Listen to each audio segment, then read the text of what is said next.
Okay, I want to say good morning, good evening. I don't know when you're going to be watching this class, but good morning, good afternoon, good evening, good night, irrespective of where you're watching this class. This is Swapnil Kamat, and with me I have Arunima Kamat. And today we're going to talk about Power Grooming, a guide for men. Arunima, are you excited about this content? Yes, I think it's good content.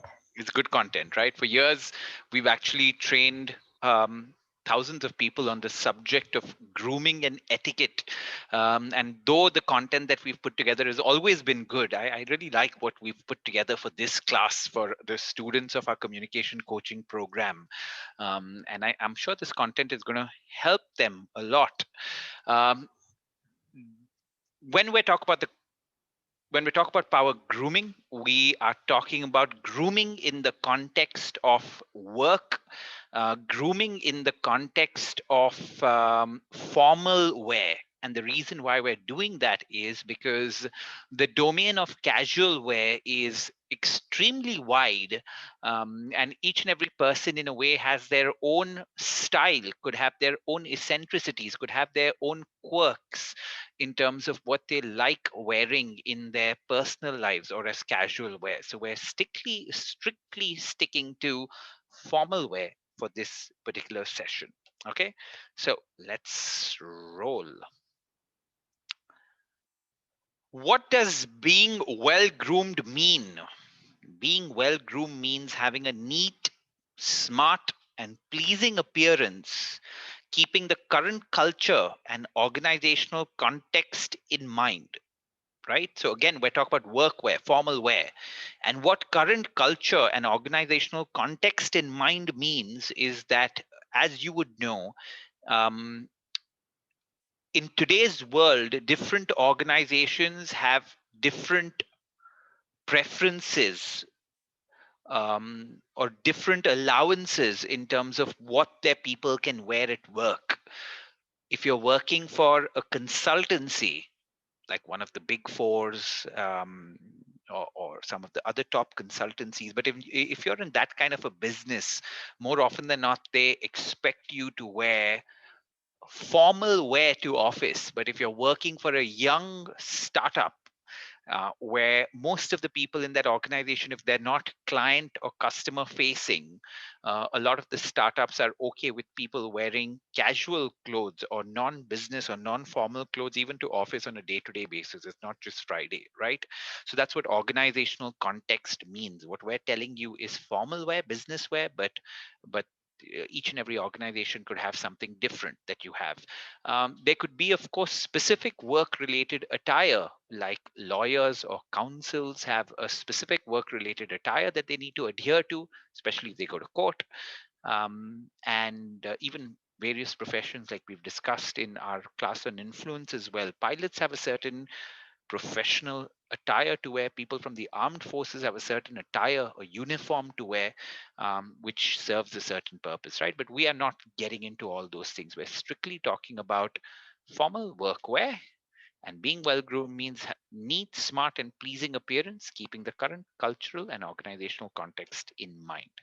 Now, the first exercise, a quick one, but at least gets your brain thinking. So pause the lecture here and make a note of your answer. Put down at least 3 to 5 points as your answer. Is why is it important for us to be well groomed and put an effort into our appearance, right? So pause the lecture here. First, think for yourself, what are your 3 to 5 points connected to this? Okay, now why is it important to be well groomed? Good one. The way you dress and groom yourself says a lot about how organized and professional you are. We discussed this in detail actually when we were shooting the class on influence and persuasion. I hope that's part of your communication coaching program. That's a very important subject where we said, um, there's something called the principle of authority, and the principle of authority means that we tend to get influenced by people that we think are a figure of authority. And if you dress and groom yourself well in formal clothes, more often than not, people will look at you as a figure of authority. You need to do loads of other things with that. And like we discussed in our body language class, right? If you want to have a good personality, your good personality typically is a mixture of a few things, right? So we said the first thing that is important, a good personality, is having great body language. The second thing which is important in having a good personality is being well groomed, right? That becomes important. The third thing that's important in having a good personality is having relatively good fitness levels. And after you start opening your mouth, you need to have manners or etiquette, which is basically in Hindi called tamiz. And we have a whole class on corporate etiquette as well. So we're doing everything in our realm that we can do to improve your communication, both verbal and non-verbal, for us to improve your overall personality along with your communication. That's what we're trying to do. But the way you dress and groom yourself says a lot about how organized and professional you are. It has an impact on how others perceive you. People form an impression about you in seconds solely based on how you look, right? This is just the truth of the matter. You can go about saying that, oh, that's not the way things should be, but that's exactly how things are in a work setting as a especially, that people quickly make an impression about you. And that's why the way you dress is very, very important, right? Let's assume that you are a freelancer, self-employed, or an entrepreneur that does a lot of customer facing interaction. I can tell you, or I can assure you that if you wear better clothes, or if you're well dressed while interacting with the client, you would be able to charge them a premium in terms of the fees or costs that are there. You'd be able to do that because the minute the client looks at you, you'd come across to him as being more professional. And of course, you need to have good work to reflect that, but automatically there'll be a certain amount of willingness that will come to play a slightly higher fee. And this is not just me saying this off the top of my head. Again, go to our class on the influence and persuasion, read a book which is called The Science and Art of Influence and Persuasion. The six principles of influence go into great detail there, that the way you dress would eventually have an impact on your ability to charge a slightly higher fee as against you being shabbily dressed, right? So that's how important it is. More often than not, when you're dressed sharply, even if you're working for a large company and you're having interactions with senior stakeholders, they tend to take you a lot more seriously if you are dressed sharply versus if you're dressed shabbily. Being well groomed shows respect for your surroundings and other people, right? So Tom Ford, a very famous designer, he's saying dressing up well is a form of good manners. That's what he says, right? Dressing up well is a form of good manners to other people. And of course, the last part, which is again equally important, right? Being well groomed has a positive impact on one's self-esteem and confidence. All of us know this thing, right? That whether we accept it or not, if you know that you are well groomed and dressed well, you will feel confident about yourself. You will feel good about yourself. And there are lots of situations in which that dressing well can give you that extra boost. For those of you all attending our classes on presentation skills, one of the tips that we give people is on presentation day, wear what you believe are your best formal clothes, right? Because that's one lesser thing that you have to worry about, because you're going to be nervous about so many things. The last thing that you want to be nervous about is how you are looking on that day. But there's a very nice quote that says, dress up every day like you're going to meet your worst enemy, right? So that's the way you need to turn out. Dress up every day like you're going to meet your worst enemy. So you want to, when you're going to office, you want to dress up well on a day-to-day basis. I have to share this s- like kind of observation of mine. So we do a lot of work for a large consulting firm. It's probably one of the world's largest consulting firms, and they have offices in different parts of India. And more often than not, they have an office in Delhi and Gurgaon. Gurgaon is where their office in the north is. And people from that office are always sharply dressed. And when I speak to the senior people from that partner, they talk about how much of a positive impact that has when they are interacting with their clients, right? Because they are consultants and they actually come across as consultants in the way they're dressed, right? So it builds that confidence even before you open your mouth. And you have to be assured that nobody is going to give you business just for wearing good socks or just for wearing good clothes, right? It's a combination of a lot of things. But for the impression that it's going to have on others, for how it's going to make you feel yourself, this topic is very important, and that's why you're being trained on it, right? Now, the consequences of poor grooming, of course, we know this. Poor grooming affects your professional image. You may be competent, but your poor appearance will undermine your ability, especially in formal business situations. If you're poorly groomed and have personal hygiene issues, right? Your colleagues will avoid and minimize their interactions with you. And a lot of these topics are so sensitive that if you have personal hygiene issues, your colleagues are unlikely to tell you about it. And you'll be the butt of jokes, unpleasant stories around your office. If you have personal hygiene problems especially, and poor grooming can result into professional limitations. For example, you will not be considered to represent the organization at important events or meetings, right? This again is so true. So on just about like every grounds, power grooming both on the hygiene level and on the dressing level become very very important to you, right?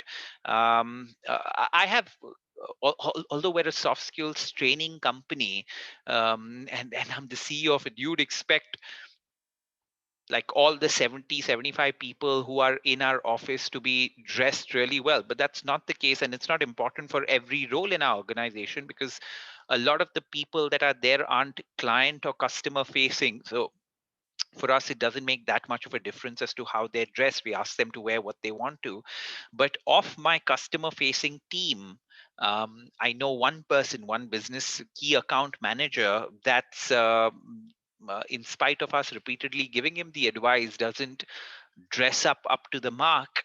And we really know what kind of role that plays in us even determining whether he should go and meet a senior in an important company or not, right? Because we're like, okay, this guy himself is not representing us as a consultancy very well. So that always plays a role in how people will think of you. So take it very very seriously from now on. Okay, so how to be well groomed? Two things: personal hygiene, personal appearance. Let's go into personal hygiene to start with. So, like I mentioned, many people shy away from talking about personal hygiene or giving others feedback on it because of how sensitive this topic is. No one will tell you if you're going wrong with your personal hygiene. It's important for all professionals to be aware of their own practices and ensure that they're taking all the necessary steps to demonstrate personal hygiene, right? I just mentioned this, so I'm not going to repeat myself on this. Now, personal hygiene tips, of course, this seems very, very basic, but we know just so many people that don't stick to these basics, right? Bathe at least once a day, twice if you had a long day or you engaged in a physical activity like working out. Please do this. In most parts of India, we belong to a, a, a country that has tropical weather, right? So it's warm most times of the year. And even if you work in AC environments, even your journey from your house to your office is something which will lead to you becoming sweaty, and of course there being personal hygiene issues there. So having a bath once in the morning before you go to work, even if you're working from home, it's a good thing to do. But having a bath in the morning and one bath at night is something that each and every person in India that can do it should do it.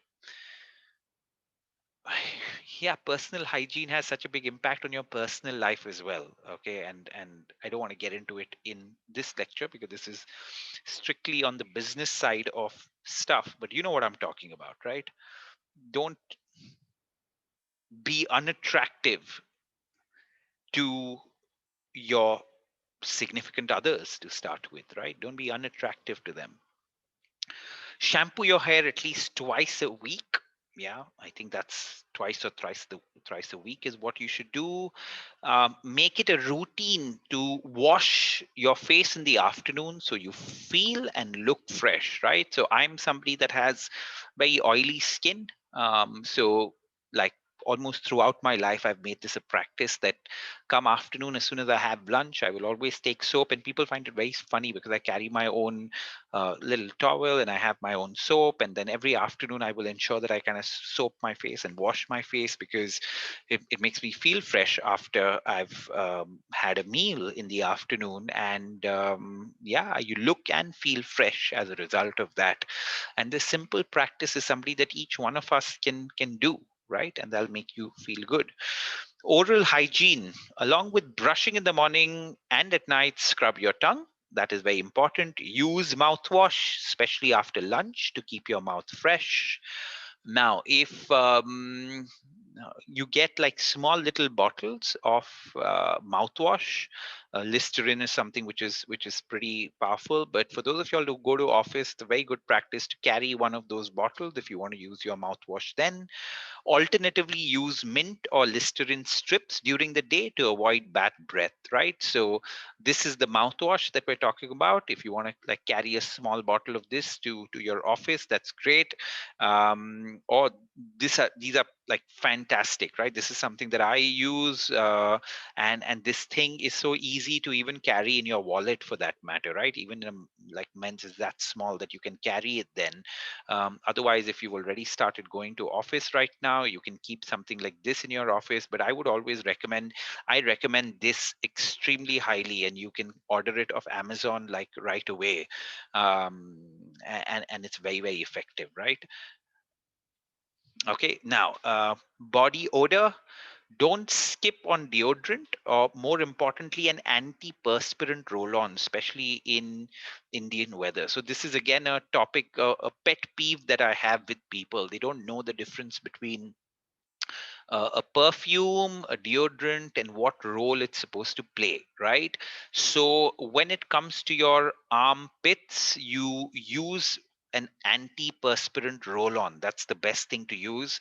And this one, Nivea Men Cool Cake 48 hours, there are different versions of this. This is very, very affordable, and it works like magic, right? So this is what you use in your armpits. Um, a deodorant gets rid of the odor caused by sweating, while antiperspirants actually stop and dry up the perspiration, right? So, this is what we need to use in our kind of weather. I don't think deodorants really work in our kind of weather, if you ask me, right? And this I can tell you for sure. If you use cologne, which is what we call perfume, apply to your skin and not on your clothes, right? You are supposed to apply it on your skin, on your neck, for that matter, is typically where you spray that cologne, and not on your clothes. That's what you're supposed to do. So you need to have one of this, and you need to have a perfume as well, right? So that's what you can combine it with. And the perfume, of course, you can buy, uh, depending on the budget that you have. But if your budget is not a constraint, I could recommend two or three brands for you. One brand which is very nice is a brand called Davidoff. There's another brand called Hugo Boss, and there's another brand called Isimiake, right? These are three brands that are extremely good as far as your cologne or perfume is concerned. If budget is not a constraint for you, these are the three brands that you could use. And of course, with trial and error, you'll know which perfume really suits your personality and suits your preference, right? Irrespective of what perfume you use, ensure that you use this antiperspirant, which is there, the Nivea one, that works well. Ears and nasal hygiene. Use earbuds or a trusted brand, or soft wet cloth to clean your ears. Soft wet cloth. Don't use soft wet cloth, although we mentioned it there. Use earbuds. That's the route to go. Simple, easy. Remove unsightly hair growth from ears regularly. If you have any growth there, yeah, that's a nice thing to do. When you go to your salon, you can ask the barber or the hairstylist to do it for you. He will do it for you. Keep your nose clean and always carry a handkerchief with you. Yeah, that's again a good practice. But yeah, but these are some of the basics, but so many people just miss out on these basics from our experience. Now, your routinely cut your nails. If they are long enough to collect dirt, they are too long. Okay, so cut your nails, because the last thing that you want people to see in a business setting is long, ugly, dirty nails, right? That's not what people want to see. If you travel by public transport, carry your formal wear or shirt separately. This way, your formal wear is not ruined and you feel fresh in office. Okay, this seems like something which is commonsensical, right? Almost 10 or 12 years back, when I used to work at L'Oreal, that was my first job after finishing my studying. Before that, I used to work at my father's office, but it was more part of the family business. And I used to travel the trains, and every hour, every morning, I used to travel the trains in Bombay for 1 hour to get to work, and then I had to walk from the station all the way to that office at L'Oreal. So that used to be my routine. So by the time I got to my office, I started off wearing my formal shirts because I had to dress in formals.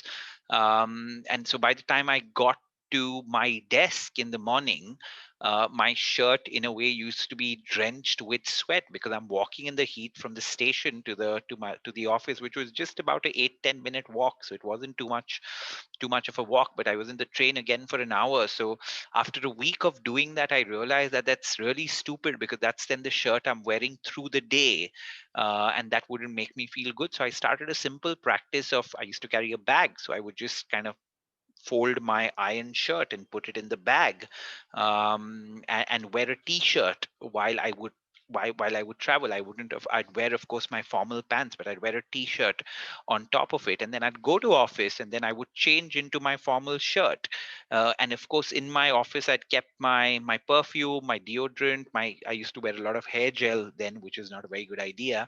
But I used to keep my gel and everything at my office itself. So as soon as I went to office, I could wash my face, change out of that. So when I got to my desk at a 9:30, when we would start office, I would feel fresh when I started my work. And then I wouldn't be worried about whether, my shirt is smelling, or anything is smelling, because I'd actually taken the effort to turn up with proper hygiene factors. The reason why I'm telling you this story is, almost everybody that would see me in the bathroom doing this, they would find this strange, and they would almost have a smirk on their face. And I would be like, I should be smiling at you all. If you're taking that same train, you're the one who's like wearing a sweaty shirt through the day, right? It's not me who's doing that.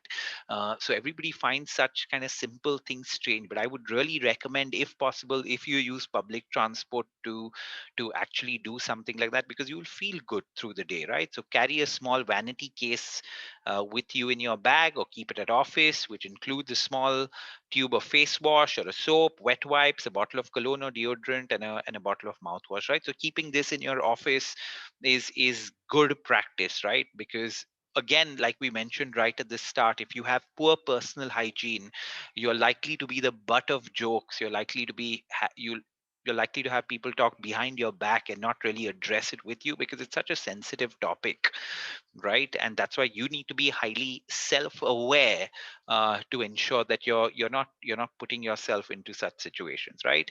um, so many, if a person really wants to succeed at the workplace, um, there are so many things that are difficult if you really want to succeed and do well, right? So many things are so much more complicated, and so many things are simpler. So at least get those simple things out of the way, right? Why would you let personal hygiene and grooming get into your way? Tick off those boxes, get them out of the way, and then battle the slightly tougher things that need to be battled, right? Now, if you're not doing the basics of hygiene right, it's literally like you're creating an impediment to yourself right there by doing just the small things wrong that are not required, right? Fight over the big things, not over the small things. Tick off the boxes as far as the small things are concerned. And I don't know whether you've seen my class where I talk about, if you want to do well in your career, it's like think of it like a pizza, right? So there are different slices of the pizza if you want to do well, right? So you need to try to tick off as many of these things of the pie chart as possible to do well, right? So one of it is personal hygiene, tick that off. Grooming, tick that off. Communication, tick that off. Time management, tick that off. Your key behaviors, tick, get positive. And the more you kind of tick a lot of these boxes off, the more the chances of you succeeding and doing well in your career, right? And if you tick off one box for that matter, right? If you tick off just the box of being a great communicator, but you're doing everything else incorrectly, or you're not doing any of the other things, that's not enough for you to do well in your career, right? You need to have a multitude of right skills, attitudes, and behaviors to start doing well in your career. So that's the whole point of why these small little things become so important in your career. And there's no excuse around them. There's absolutely no excuse around them, right?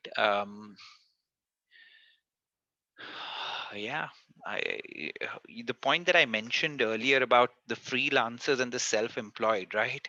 I've had so many instances of me giving the same suggestion and advice to my friends as to upping their game, in terms of how they dress, in terms of what kind of suitcase or what kind of bag they carry, what kind of frame they wear, and just up their game on each one of these things. And after doing that, they felt good, and the clients started looking at them differently, right? And the clients started looking at them differently, and like I said, then you can charge them better, so you get a return on investment which is almost immediate on it. Okay, so that's about personal hygiene. Now let's get into personal appearance.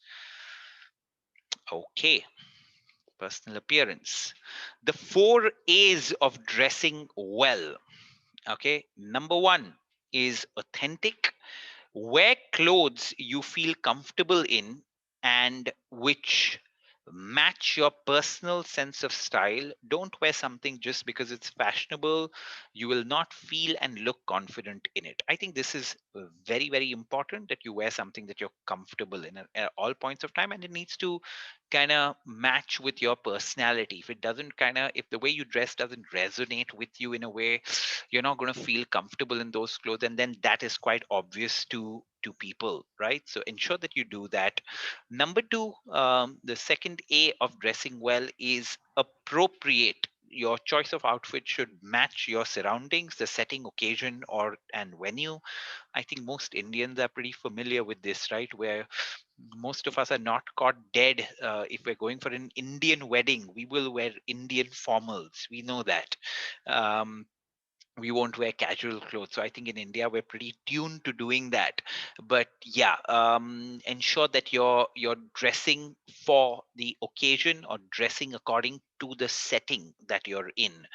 A lot of times people that are involved in sales jobs, or business development jobs where you actually meet your customer, you want to be sharply dressed, no doubt, but you don't want to be overdressed. And what that means is that, if most of your customers will be dressed casually, you don't want to be meeting them in a suit, right? You don't want that to happen. So because you're in a business setting, you can't wear the same casual clothes that they're wearing, but you don't need to go to the extent of wearing a suit, right? So you need to don't be overdressed, especially when you're meeting customers, when you know that the customers are not going to dress like that. But you still need to be dressed sharply, you still need to be dressed in formals, right? You can't say, oh, my customer dresses shabbily, so I will dress shabbily. That doesn't work. Attractive, what you wear should ultimately look good and in turn make you look good. Choose clothes that complement you and your body type. I think that's very, very important as well, that you know how to dress well, right? And affordable. Dressing well does not have to be costly. You don't have to be rich to look good. I keep saying this thing, right? And this is true. Dress A lot of things over the last 10, 15 years have gotten a lot more expensive. But the one thing that has not gotten more expensive is dressing well. Because with all the websites that are there and all the discounts that are there and the number of options that you have, you can always dress well on a budget, right? I'll give you a simple example, which is quite shocking to me actually. When 20 years back, even more, 22 to 25 years back, a pair of Nike shoes used to cost 4 to 5 thousand bucks, right? 25 years back, that's how much they would cost, in Goa or anywhere for that matter. at least 20 years back. Yeah. Today of Mintra, if I want to buy Nike shoes, they still cost the same, right? 3 to 5 thousand bucks. Of course, there are shoes even back then that used to be at 10, 15 thousand bucks, but you still get good shoes at 3 to 5 thousand bucks. So many things have. There's been inflation over the last 20 years, but the one thing where there hasn't been inflation is just simple things like shoes, and this is statistically proven data, right? So dressing well is super affordable now, and you have lots of options to choose from, so there's no excuse not to do it. Yes, Arunima, you had come on screen. I am assuming you had come to ask a question or make a comment. Yes, both actually. Yeah. So for point number one, this is an example I shared in our class on confidence, but for Yeah. those who haven't taken that class, Mm. I had given an example of how I don't wear color, Yeah. and this is something which it's not I don't feel authentic, or I don't feel myself. Yeah. So a few times when I have tried on my friend's suggestions or my parents or Yeah. someone Yeah. else telling me you should Yeah. wear this, Yeah. and I would wear it, I would not at all feel good. Yeah. I Yeah. would not feel confident. I wouldn't feel like I'm pulling it off. And then again, Yeah. so because I was feeling that internally, it was also showing my body language. Yeah. Yeah. And then I realized that I don't have to do that. If I'm comfortable with these four colors, that's all I would wear. And then I think I look good. Yeah. So it's really important, and that one resonates very strongly with I me. have a comment to make before you ask your question, right? And Yes, which you will relate to because it's a common colleague of ours. We have a colleague whose name is Sanket, right? And Sanket is somebody who's really well dressed, and he has a very diverse way of dressing, and he right. just about looks good in anything because he knows how to dress well. So I'd seen Sanket wearing a lot of these kind of flowery shirts, and he pulls them off beautifully, right? It looks completely normal, and I'm like, you know what, I like the way he looks in this shirt, so maybe even I should buy one, right? So I went to when I was shopping, I saw one of these things that Sanket would wear, and I bought this flowery shirt. I'm like, oh, I'm gonna pull it off exactly like Sanket. I sent him a picture from the store as well, saying, see, I bought this shirt. He said, yeah, yeah, yeah, come on, go for it. And then I wore it once, and then every time I go to my cupboard and if I have to pull it off, I'm like, oh, this is not me, right? It's not me.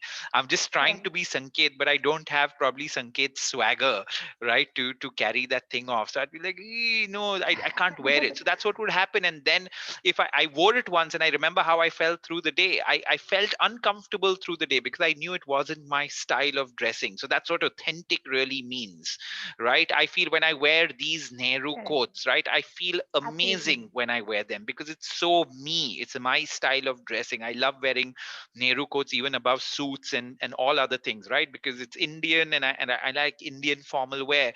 Although we haven't covered Indian formal wear in this, but yeah, so this is Indian formal wear, and I like wearing it. So yeah. What's your question, Arunima? My question was on point number two, which Yeah. was appropriate. Yes. Um, Now, you mentioned your choice of outfit should match your surroundings, correct? Yeah.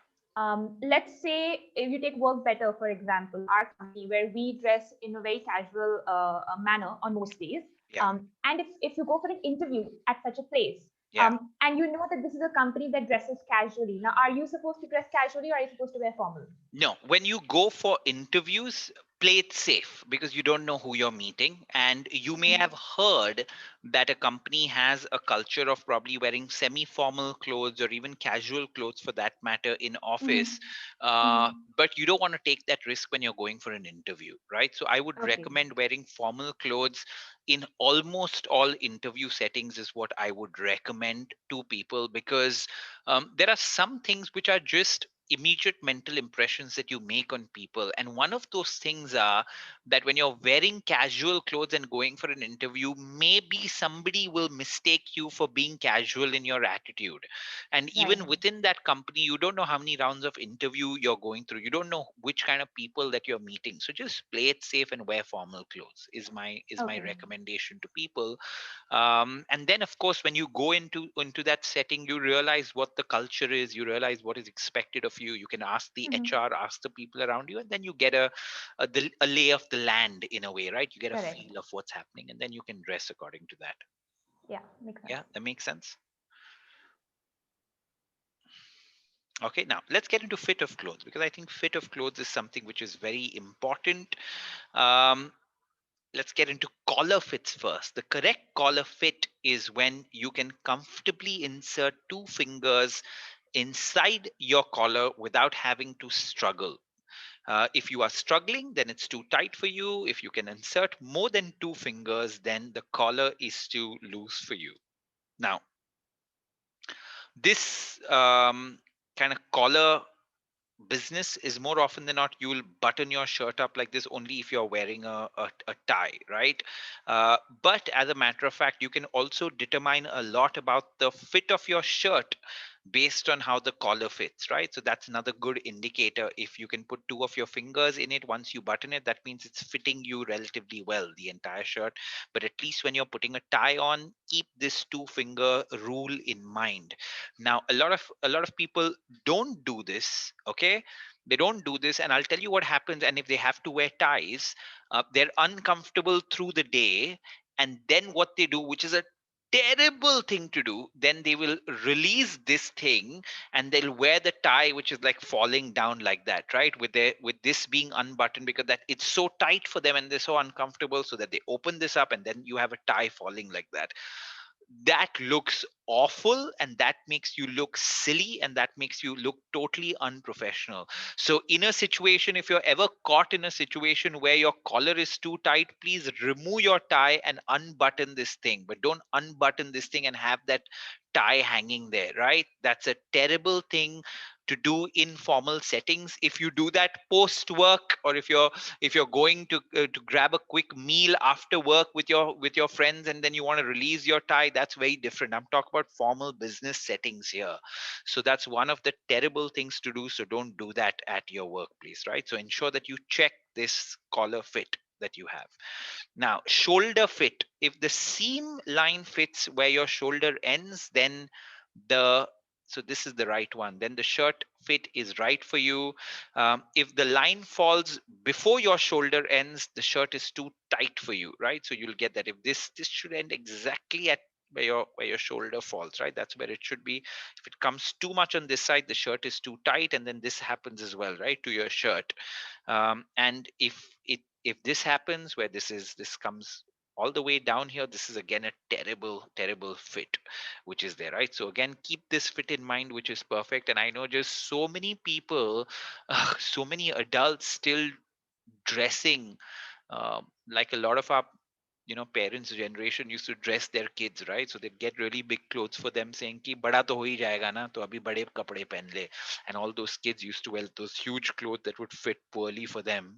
Poor kids, they didn't have a choice there. But a lot of adults still dress up like that, saying they'll buy 2 3 sizes extra, and then they'll end up looking like this, where this is falling off and it looks terrible. When I give the example of good personality, and I think we've done that in one of the classes earlier. So we said good personality, good body language, good way of dressing, and relatively good fitness level. Then we pointed you to people from the armed forces, whether it's the Navy, Army, or the Air Force.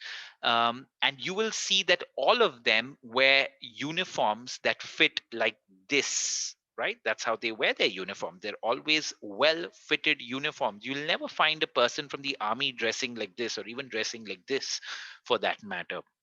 And it's nothing but training, exactly like we're training you through this. They are trained on this, on that, and they follow it because it makes sense to them, and then they end up having good personality. They look smart because the uniform, the way it fits, the way they are, they also come across as figures of authority, which is very important for them. So take these things seriously, right? Exactly like people from the armed forces take it seriously. Okay, now torso fit, again, like this is, so if you get, in my opinion, if you get the shoulders right and you get the collar right, you'll get the rest of the fit right as well. So yeah, when you put your buttons, and if this happens, that means you're putting on a little bit of weight.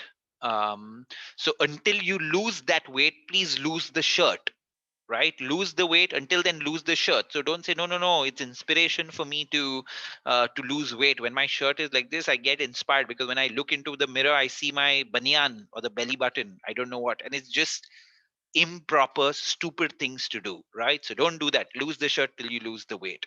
And of course, when you wear shirts like this, you just end up looking sloppy, right? When the shirt is kind of folding here and there are creases that are coming everywhere like this. The last thing that you want to be known as is a sloppy person. Too many other battles to fight, right? Somebody that dresses up in a sloppy way, then people expect them to be sloppy in their work as well, right? If you're sharply dressed, then people expect you like to do good work, to be sharp at your work as well. That's not always true, but why set a wrong impression or bad impression for people, right? Now, sleeve length. Arunima, sleeve length. Not too short, not too long, right? I think that's the core message everywhere. Just like your chest, your arms should fill out the sleeves of your shirt without leaving excess fabric. The length of the sleeve must end at the wrist bone. Above or below the wrist bone is not acceptable. Arunam has put very strong words like not acceptable. It's not acceptable to her, right? The cuff of the shirt must not be too loose or too tight. It's not acceptable to Arunama otherwise. And you should be able to bend your arm comfortably in the shirt. If you're not, then it's too tight, right? This is a great indicator for this, right? So your wrist bone, can you see the wrist bone, right? So your wrist bone, correct? Am I right about where your wrist bone is? This is where your kind of shirt should come. If it's too far along, that's not right. If it's down here, that's not right. So pay very close attention to your sleeve fits as well. Okay, seat and waistband. If the seat is too tight, you'll be able to feel it and see it pulling across from the backside, right? So something like this happening is a very, very bad idea. It being too loose again is a bad idea. The waistband of your trouser should be snug but not too tight. You should be able to feel comfortably secure without having to wear a belt, right? So that's a very good indicator of whether your trouser fits well, right? So if you can wear it without a belt, that's a good idea. And if it's of course too tight for you, like I said, till you lose weight, lose the trouser, exactly like you're supposed to lose your shirt. The waistband should sit at or just below your navel. That's the place where you wear it. So again, your trouser is not too high or too low. And if you put on a belt, which all of y'all should, if you are wearing trousers like this, even if you don't need a belt, you should wear it because it looks good. If you put a belt on and the waistband bunches up, it's too loose. And all of us know what we're talking about, right? At any point of time, if this waistband kind of bunches up when you put your belt on, that means your trouser is fitting wrongly and you're looking not good in a formal setting. Of course, please, if any of y'all do this, please don't take offense here. We're just telling you what you need to do if you want to dress well. If you don't think dressing well is important, then this lecture doesn't matter. But the very fact that you've picked this lecture means that this is something which is important to you. You want to start making the right impression in front of people, right? Again, same thing with your crotch. The crotch of the pant should fall smoothly. Any pulling material means it's too tight, right? So you don't want this to happen, these creases to come along like this. So that's not a very good thing to happen. You want your trouser to look more or less like that, right? And that's something that will help. Okay, now the break refers to the amount of material that sits on the shoe when you're standing in a regular position. Now this is something where the boundaries have been pushed a little when it comes to this thing, right? This is generally a personal preference. However, a slight break looks good on most men. So you could go with this or this in today's day, right? Because earlier in formal wear, this was the only thing that you were supposed to do, where it was supposed to fall more or less like this. This is a total no-no. If this happens with your trousers, you need to kind of reduce the length of your trousers, right? Go to a tailor and get that done, where you reduce the length of it.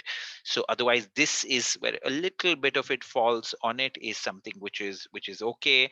But in today's day and age, a lot of men, even I do this, I wear my trousers like this with a little of my socks where it can be seen, and that's acceptable in today's kind of day of wearing formal pants, right? The shape, your trousers must create a fat. flattering silhouette of legs while neither hindering your movement nor being very large and wide, right? So again, um, in today's day and age, this thing is something which is okay as long as you are comfortable in trousers like this, right? Now, a lot of the materials of late that you get are materials that are fairly flexible. So even if you wear a fit like this, which is, we're saying it's too tight because a lot of people may do this and not be comfortable with. But if you get trousers that are really comfortable, material that is really comfortable, you wearing some kind of a tapering trouser will make you look in a way thinner, slimmer, and that's something which will make you feel good. But otherwise, if you don't want to wear something like this, you can wear something like this which is slightly more looser, but you definitely don't want to be dressed like this, right? You don't want to be wearing trousers that are so big, and look at how they are here, right? This is the wrong kind of trouser to wear.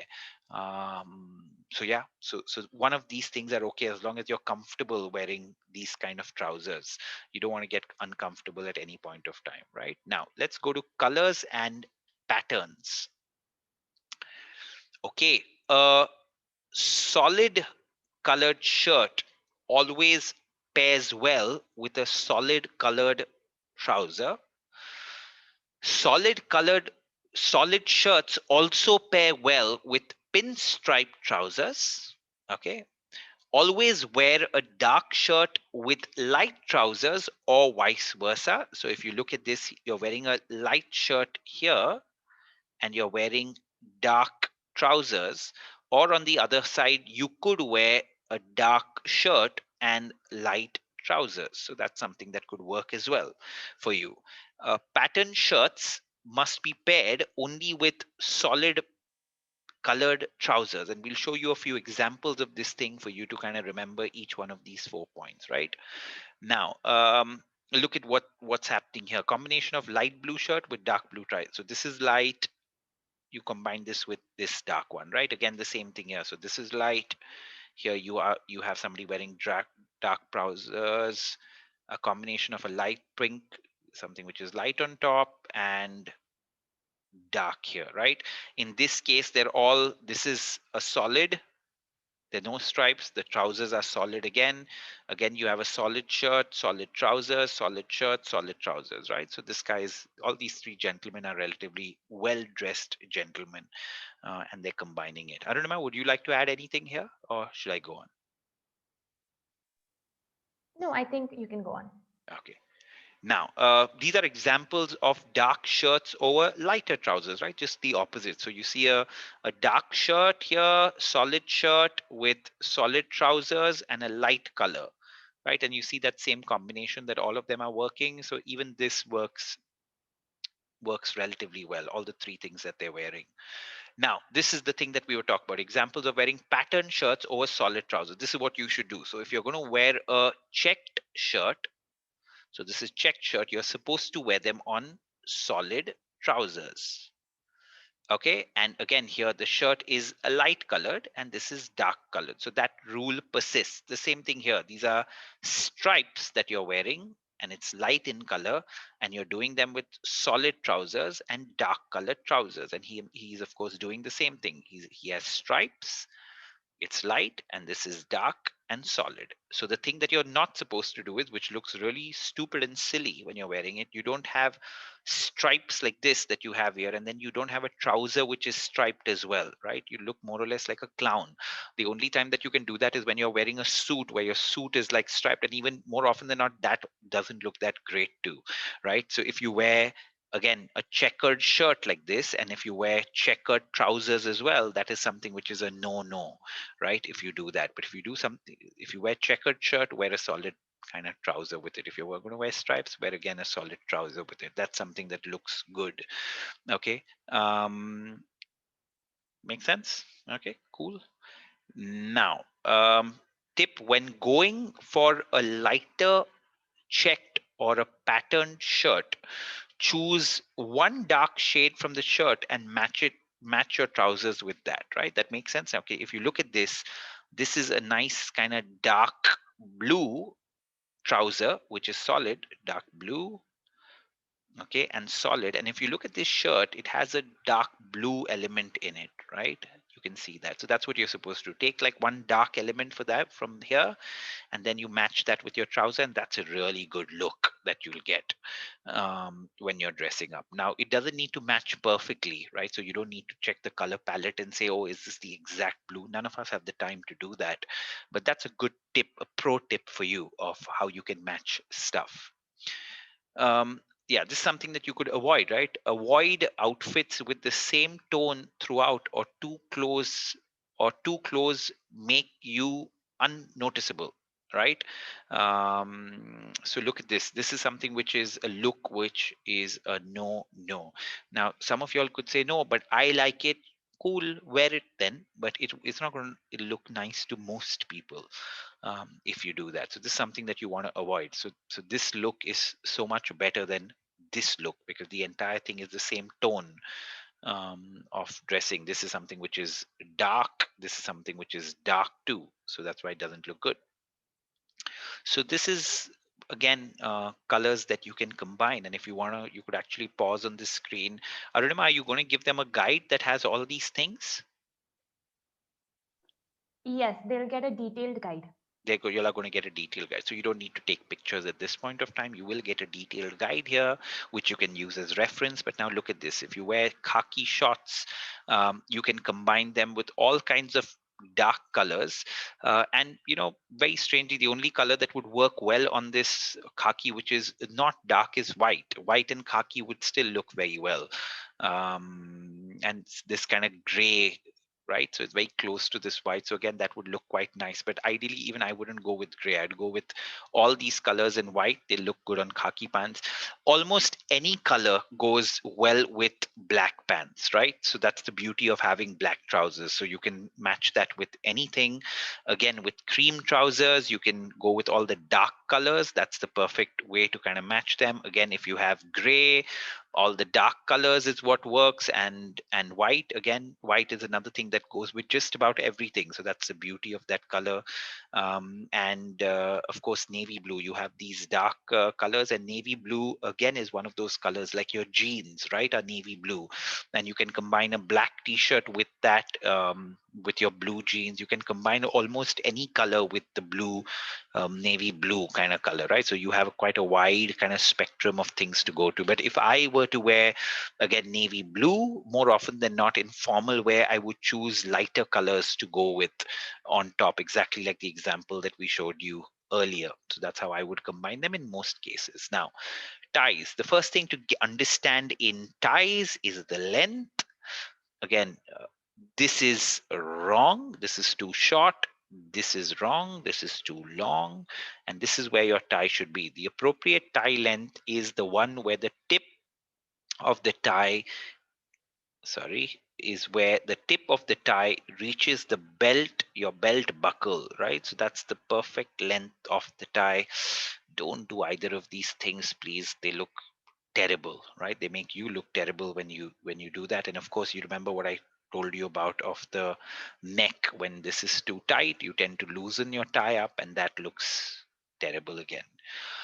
Choosing the right tie. When it comes to wearing ties, you have the following options: solid tie on a solid shirt, pattern tie on a solid shirt. And I'll give you examples of each one of this, so don't worry. This is a workshop where the more visually you see it, the better it is for you.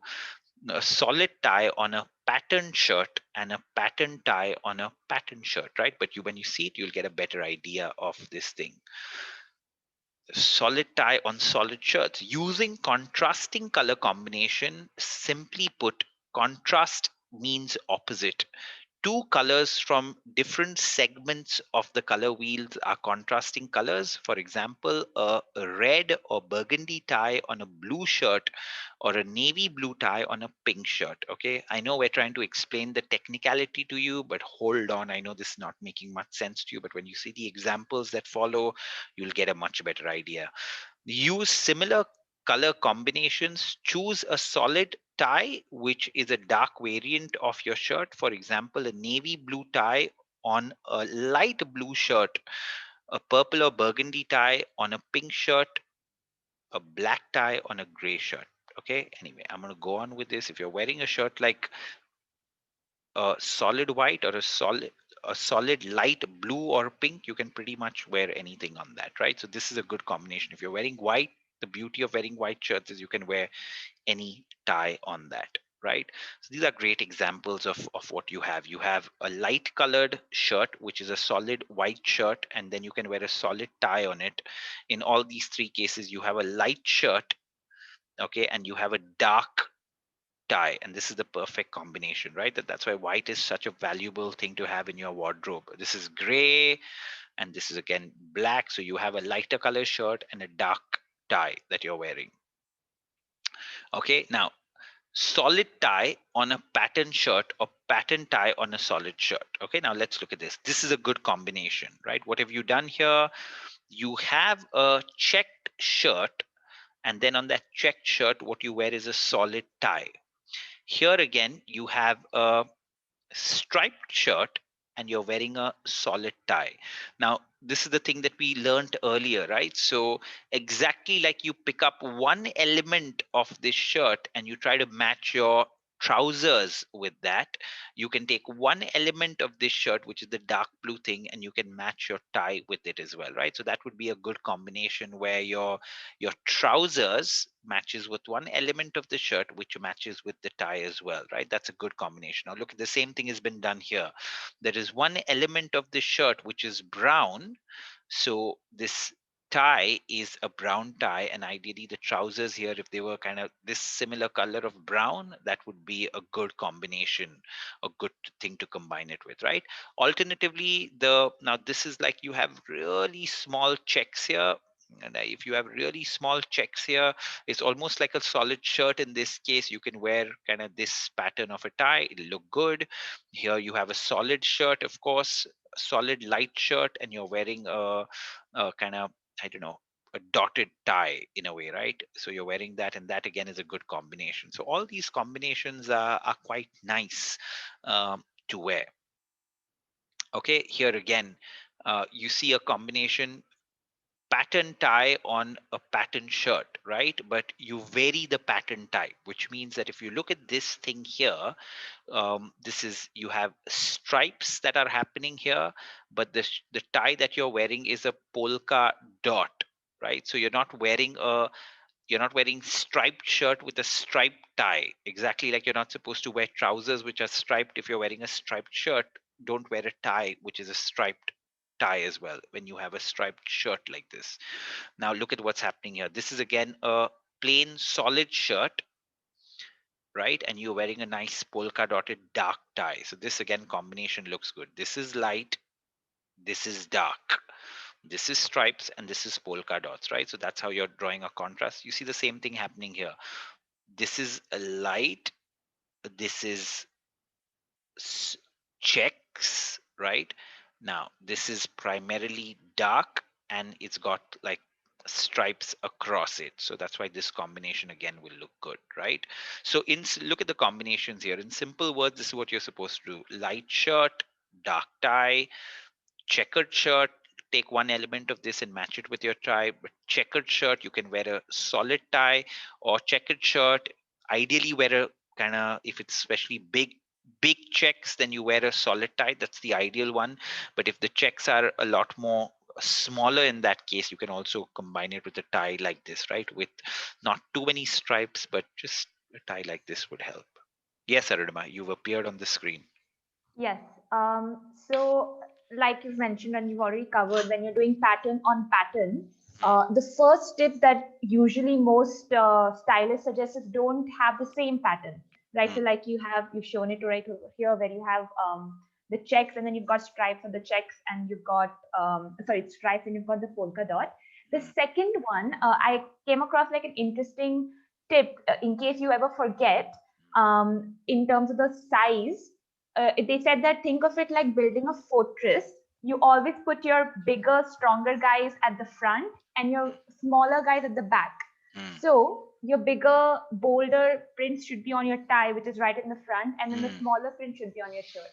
So That's if you ever interesting. forget, you can kind of equate it like that, and that's an interesting thing to share. Yep, yep. Um, So the same thing applies in stripes as much as possible. Of course, don't wear a striped tie on a striped shirt, but if you have thinner stripes on your shirt, Mm. you can have big white stripes on your tie. Yeah, so this is the point that you were making, right? The second one, vary the The pattern, second size, one, and scale. yes. Yeah, match the tie again with the dominant color on your shirt, right? This is something that we discussed. So this is your tie logic. Again, you can see the same way, just showing you a lot of examples because this is best seen visually. But here again, you have a light colored shirt, you have a dark tie, you have a shirt which is stripes. The stripes aren't that obvious, so it's a little solid stripe thing, not obvious kind of stripes. But here again you have a tie which is got this design on it, right? And you see the same thing here. This is something which is checkered, something which is light, and you've taken one kind of element of this and matched it with the tie, which is there, which is a dotted tie. And you see the same thing here, checkered shirt, and you have a tie which again you have one element of this matching this thing, and then you have a tie which has stripes, but it has stripes which come across like that, right? So this is how you can kind of combine your shirts with your ties. Okay, now what's the logic of belts, shoes, and socks? Your belt must match the color of your shoes. You cannot wear a black leather belt with brown shoes, right? So this is, I think, one of the most important rules as far as the belt is concerned. Choose a belt which is minimalistic. Avoid belts that are loud and gaudy, especially at the workplace. Your belt width must be around the size of half your index finger. So that's what you need to look at. The belt tip, when fastened, should end between the first and second belt loop. So that's what needs to happen, right? So these are some examples of nice, decent looking ties. They shouldn't be too gaudy. They shouldn't be too loud. When you're doing your workwear in your personal life, like we said, you can express yourself in different ways, but as far as the workplace is concerned, you want to dress well formally, but you don't want to wear something which is going to be extremely loud in nature. Right now, these are good examples of formal shoes. Again, my kind of the way I go about choosing my formal shoes is the lesser the design on them, the better it is. So that's a good principle to keep in mind. You don't want too many big buckles on your work shoes, but just the more minimalistic they are, the better they tend to look, right? The lesser the design on it, the better they tend to look. And these are three of the most popular colors that go with most things. Now, matching shoes with suits, right? So all three shoe colors are compatible with navy blue suits, right? So if you're going to wear a navy blue suits, you can wear any one of these three colors, which is their black, brown, or burgundy. Again, if you're going to wear a gray suit, all three colors are compatible with light gray suits. If you're going to wear a charcoal gray suits, then wear black or burgundy shoes. Actually, even on charcoal gray, to a certain extent, you could wear kind of brown shoes as well, right? You can combine them, they wouldn't look too bad. With a brown suit, wear brown or burgundy shoes. Yeah, that's a good one. And with black suit, wear black shoes, right? So that's something which you should follow. If you're going to wear a brown like this, then wear brown or burgundy. If you're going to wear a black suit, then always wear black shoes, right? The brown shoes won't look too good on them. Now your socks, so many people make these mistakes, right? Never wear athletic or white socks with business attire or formal wear. That looks quite terrible when you do that. So when you have like a Puma logo or a Nike logo on your formal wear, that's a wrong thing to do. Wear socks that are mid calf in length. Showing skin below your pant cuff is not acceptable. So you can do that over your jeans or your casual wear where you wear really small socks. But when it comes to business socks, this is the right kind of length of them because you don't want to be showing your skin there. The color of your socks should match your trousers. Your socks should be a shade lighter or darker than your trousers. Right now, you don't need to follow this to the T, but if the color of your socks, if you're wearing black trousers, then if you want to dress formally, you wear kind of black socks, right, with a little bit of pattern. If you're wearing patterned trousers, go for plain or solid socks. That's what you can do, right? If you have a lot of pattern, that's what you do. But if you're wearing, in a lot of cases, solid pants, then you can go with a lot of these designs that are there, right? So then you can go with that. So pattern trousers, go for solid or plain socks. If you're wearing plain black trousers or plain trousers, then you can go with one of these designs. And for God's sake, never wear ripped or punctured socks, and especially socks where this elastic is kind of wearing off. I've literally seen people wear rubber bands around their socks when they have absolutely no budget constraints, right? So they're still like trying to save up. And socks today, again, like I told you, shoes are cheap and socks cost anything from 100 to 150 bucks. So that's another thing that hasn't become too expensive if you buy those packs, right? So there's no excuse for you to wear punctured socks, socks where the elastic is loose, socks which are worn out, dirty. Please don't do that, right? And you'll be very conscious. Now, um, the rules on socks in a way have changed over time, right? And even today in formal settings, people tend to wear socks that, for a want of a better word, are quite funky. And I myself, I love kind of wearing socks which are a little more colorful, even in work settings, because in today's cultural context it's become a lot more acceptable than it was earlier. If somebody did this 20 years back, it was like almost absolute no. So if you want to liven up your look, you can go for colorful or bold prints in your socks. An easy way to introduce brightly colored or bold print socks is by pairing them with neutral or plain trousers, right? So exactly like this, where you have a plain trouser that he's wearing, and then he's wearing like a really nice yellow. So if you look at this slide in a way goes against what we just said on the previous slide, right? So um, there, what we're saying is, if you want to play it really conservative, the rules are to wear, if you're going to wear black trousers, wear black socks. But if you work in the kind of organization, and if you like wearing socks that are a little more colorful, then this is the way you can go, right?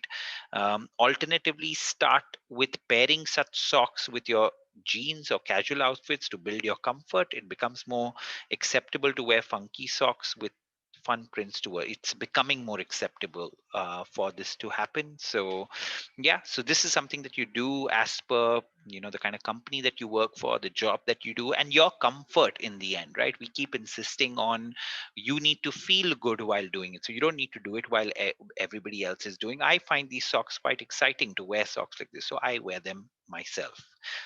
So take a call based on your comfort and the kind of organization that you work for. Now, suits, Arunima, you'll have to come in here to help us out.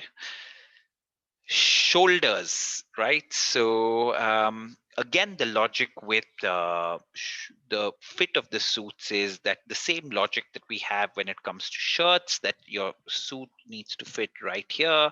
This is something, if it's going down, it's too big. If it's coming right on top and it's like this, then it's too tight, right? So fitted a well-fitted shoulder lies flat, so it's like this. The seam on top of the shoulder should be the same length as the bone under it, and you should meet the sleeve of the suit right where the arm meets your shoulder, right? So this sounds very, very complicated when I read it myself, but basically what it means is your suit needs to come here at the shoulder, exactly here. If it's too down, it's loose. If it's too high, it's not good, right? Now, jacket closure to know whether the suit fits well or not. While testing the fit of a jacket, close the jacket with only one button. The button should close without strain, and there should be no wrinkles radiating out from the closure. Right? What does that mean, Arunima? So you can see the image which is too small Mm, towards the right end. yeah. So you can see that there are wrinkles where the button is fastened to the. Yeah. So you can see kind of wrinkles coming out from there. So that is what Yes. will happen if you wear anything tight. It happens in Yes. shirts as well. Correct. That is what that means. Okay. Cool. So that's what you want happening. Now, the jacket sleeve length.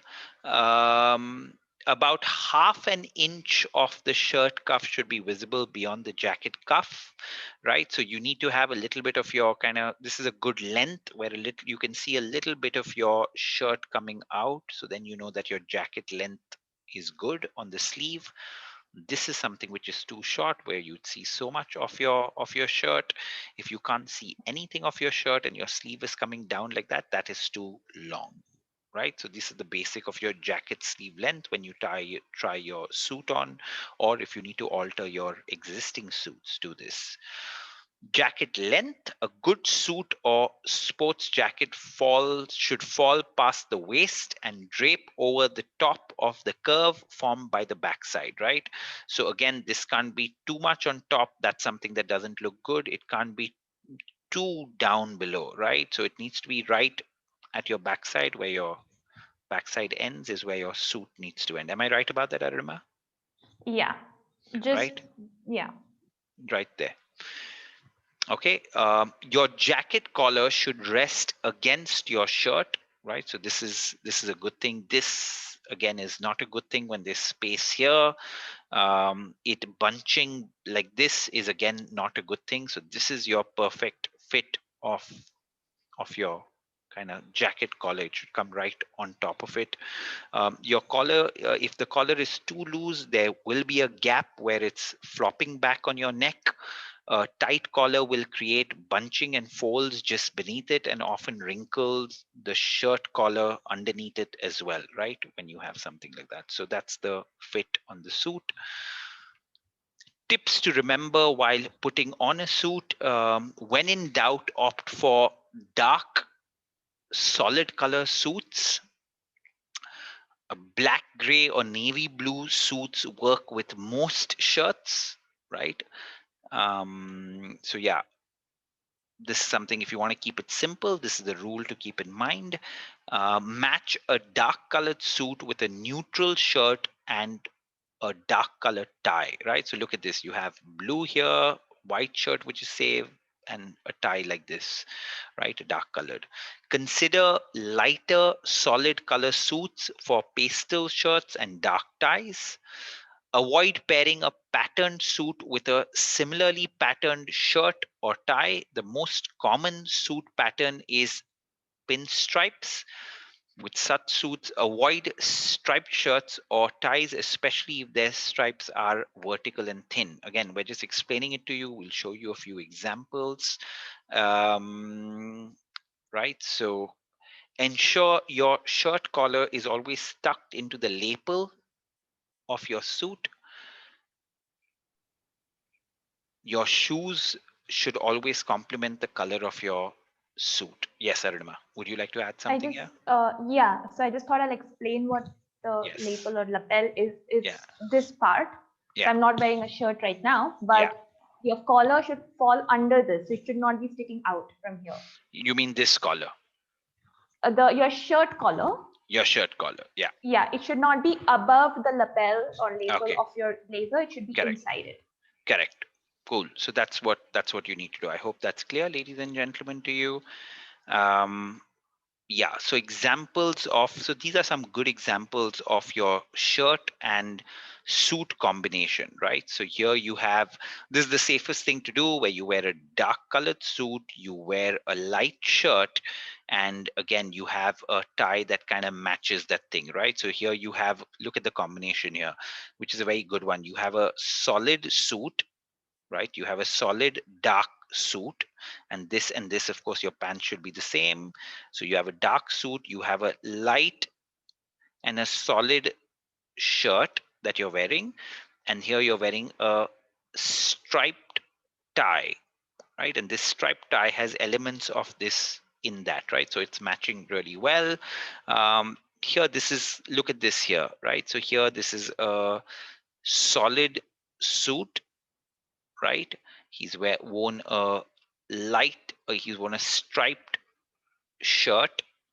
Um, yeah, and that again combination works quite well. Again, here you see the opposite, right? It's a dark shirt with a light. it's not really a light, but it's a gray, lighter gray suit that is worn.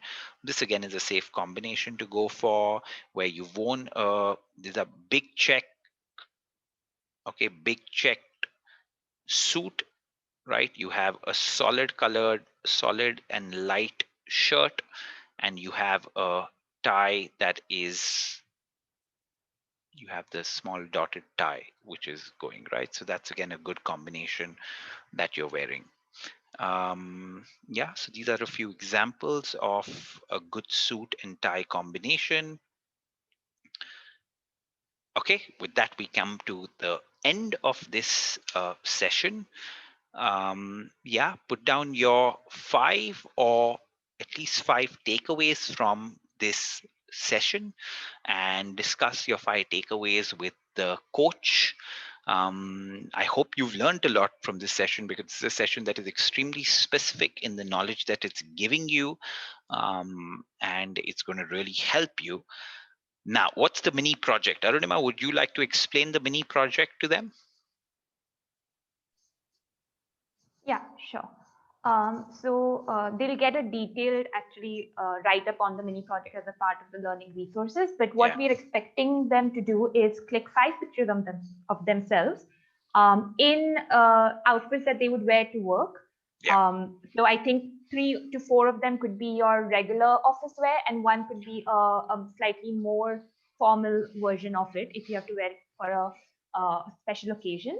And these five You pictures mean is all? So out of the 5 pictures, have at least 3 which are your daily office wear in a way, and 1 or 2 is where you're wearing a suit. That's what you're asking sure. people to do, Yes. right? Yes. And take pictures in a way where we can see you from head to toe. So, and wear your Correct. shoes and just about everything, so we can see you head to toe, and then your coach can have some discussions on that with you. Right? Does that make sense? Yeah. Okay, ladies and not ladies. I hope none of the ladies are attending this thing besides Arunima, who's here. But I hope all the gentlemen have learned something from this topic as far as power grooming is concerned. If you are somebody that's dressed well, have good personal hygiene, that's definitely helping you in both your personal and your professional life. To a lot of young people, I often end up telling them that, listen, if you communicate well, if you dress well, if you have a good personality, that increases the chances of you finding a good partner, good spouse, and that's good enough reason to be a good communicator and to dress well.